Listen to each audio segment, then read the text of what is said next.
বিশেষকৈ অসম আন্দোলনৰ পিছত যিসকল সংখ্যালঘু লোক তেওঁলোকে নাগৰিকত্ব যাব বুলিয়ে হওক বা আন কিবা কাৰণতে হওক তেওঁলোকে সদায় ভোট দিছিল আৰু 95% হৈছিল। কিন্তু থলুৱা অসমীয়া বা খিলঞ্জীয়া অসমীয়া থকা গাঁওসমূহত আমাৰ ভোট পাৰ্চেণ্টেজ 65-70 ভিতৰতে থাকি গৈছিল আৰু সেইকাৰণে পুলিং পাৰ্চেণ্টেজটো অভাৰঅল 95 আৰু 70ৰ মাজত আপুনি এভাৰেজ ওলালে 80-82% থাকি গৈছিল। এইবাৰ অসমীয়া গাঁও আৰু আমাৰ বিশেষকৈ হিন্দু সমাজতো সংখ্যালঘুসকলৰ সমানে ভোট পৰিছে।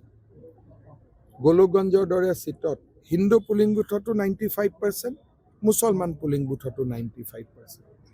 অৰ্থাৎ এইবাৰ ভোটদানৰ প্ৰতি হিন্দু আৰু স্থানীয় লোকৰ এটা অদ্ভুত উৎসাহ দেখা গৈছিল, যিটো সাধাৰণতে সংখ্যালঘু অঞ্চলতহে দেখা যায়।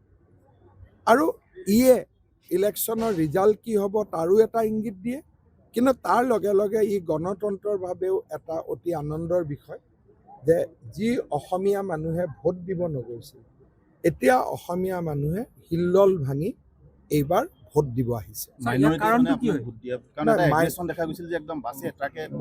মই এইটো কৈছোঁ, মাইনৰিটি মানুহে অসম আন্দোলনৰ পিছৰ পৰাই ভোট দিয়ে, বিশেষকৈ যিসকল বাংলাদেশী মূলৰ অসমীয়া বাংলাদেশী মূলৰ মুছলমান মানুহ তেওঁলোকে ভোট দিয়াটো নতুন কথা নহয়। অসম আন্দোলনৰ পিছৰ পৰাই তেওঁলোকে আহি ভোট দিয়ে, কিন্তু তেতিয়া টিভি নাছিলে বা এনেকে ৰেকৰ্ড কৰি মানুহে নাছিলে। যোৱা কালি বা পৰহি তেওঁলোকক ট্ৰেইনত গাড়ীত অহা দৃশ্যবিলাকেও এইটোক আমাৰ ভাষাত কয় কাউণ্টাৰ পলাৰাইজেশ্যন। আৰু এওঁলোক আহিছে যদি আমি আৰু বৰপেটাত থাকি আমি ভোট দিব নাযাম। কোনোবাই ক'লে চা এওঁলোক বাংগালোৰৰ পৰা ভোট দিব আহিছে, তই ঘৰৰ পৰা ভোট দিব নাযাওঁ।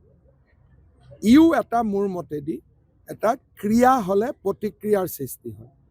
কিন্তু তাক বাদ দিওঁ 2016 চনৰ পৰা লাহে লাহে আমাৰ মানুহৰ পাৰ্চেণ্টেজটো বাঢ়ি আছিলে, কিন্তু এইবাৰ ই পিক পালেগৈ।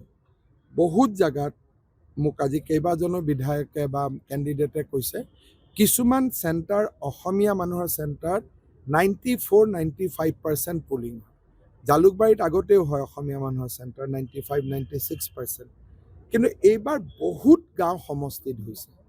তাৰমানে অসমীয়া মানুহে এতিয়া বুজি উঠিছে যে ইলেকশ্যনটোক যদি আমি এৰি দিওঁ আমি অসমতে এদিন অস্তিত্ব আমাৰ নোহোৱা হৈ যাব।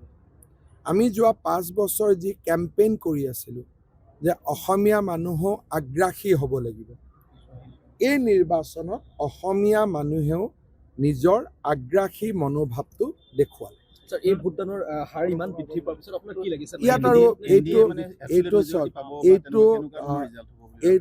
এইটো ভোট ক'ত বাঢ়িছে জনাৰ পিছত ৰিজাল্ট কি হ'ব তাক কোৱাটো কোনো মোৰ মতেদি প্ৰয়োজনেই নাই। মই ভাবোঁ 90+ হ'ব, কিন্তু যদি 100 চুই দিয়ে আচৰিত হ'বলগীয়া নাই। কিন্তু আমি যিহেতু ৰাজনীতি কৰোঁ, ইলেকশ্যন হৈ গ'ল, গতিকে বিনম্ৰ হোৱা ভাল, বহুত বেছি এগ্ৰেছিভ হোৱা ভাল নহয়। গতিকে মই 90± থাকিম। যিকোনো খবৰৰ বাবে যোগাযোগ কৰক আমাৰ এই নম্বৰত 9181 307 2221।